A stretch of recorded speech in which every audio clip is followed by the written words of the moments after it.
안녕하세요. 천명훈 경매입니다. 이 시간에는 가등기에 대해서 알아보도록 하겠습니다. 가등기란 소유권, 전세권, 저당권 등 권리의 설정, 이전, 변경, 소멸 청구권을 보존하기 위해 장래 본등기를 할 때 순위를 미리 확보해두는 예비 등기입니다. 본등기의 순위는요, 가등기의 순위로 소급합니다. 미리 가등기를 했을 때 순위라는 거죠. 이 가등기에는요, 두 가지 종류가 있습니다. 첫 번째는 소유권 이전 청구권 가등기, 그 다음에 두 번째 담보 가등기, 이 두 가지가 있습니다. 먼저 소유권 이전 가등기를 보면요, A 소유의 부동산이 있습니다. 그래서 B와 매매 계약을 맺었는데 어떤 사정이 있어가지고 본등기를 안 하고 가등기를 했습니다. B 명의로. 나중에 B 명의로 본등기하면서 소유권 이전을 한다 생각하시면 되는데요. 소유권 이전 가등기와 경매와의 관계를 보면요, 말소 기준보다 빠르다 그러면 낙찰자가 인수를 합니다. 늦으면 소멸입니다. 후순위 가등기일 경우에는 소멸이라고 말씀드렸는데요, A 소유의 부동산에 저당권이 잡힌 상태에서 B하고 매매 계약을 맺어서 가등기를 했습니다. 이 상태에서 저당권이 경매 신청을 해가지고 매각이 돼서 C 소유권으로 넘어가 있습니다. 그럼 경매 절차에서 저당권과 가등기, 경매 신청은 소멸이 되기 때문에 그냥 낙찰자가 소유권을 이전받는 겁니다.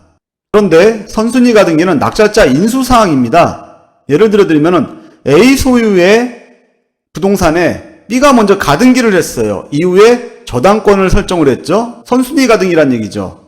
이 상태에서 후순위에 있던 저당권이 경매를 신청해가지고 누군가 낙찰이 됐다 그러면은 경매 절차에서는 저당권과 경매 신청은 말소가 되고 소유권은 C에게 있는 거죠. 이 상태에서 선순위 가등기권자인 B가 본등기를 하게 되면요, C는 소유권을 상실하게 됩니다.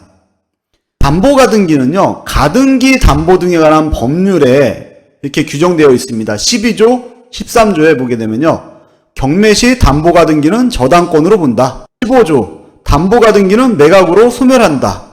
16조, 가등기권자에게 채구한다. 이 얘기는요, 가등기가 설정된 부동산이 경매가 들어가면은 법원에서는 이 가등기권자에게 송달을 시킵니다.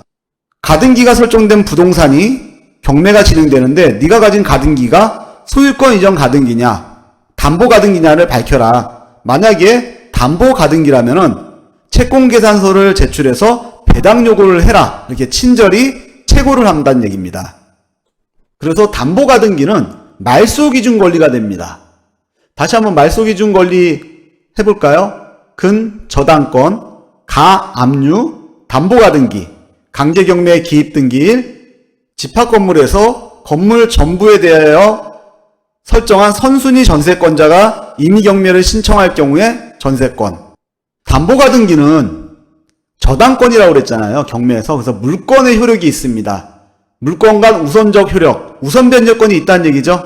시간에서 앞선 물권이 권리도 우선한다. 저당권하고 똑같이 생각하시면 돼요.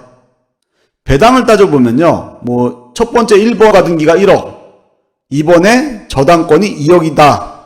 변제받을 수 있는 금액이 1억 2천일 경우에 1번 담보 가등기는 저당권으로 보기 때문에 우선 변제권이 있습니다. 그래서 1억을 받아가고 뒤에 있는 2번 저당권이 2천만 원을 받아감으로써 배당이 종료됩니다.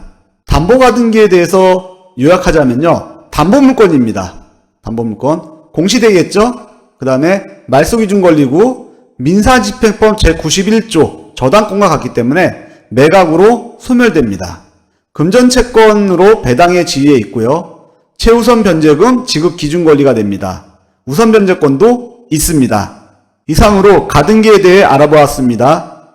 시청해주셔서 감사합니다. 천명훈 경매였습니다.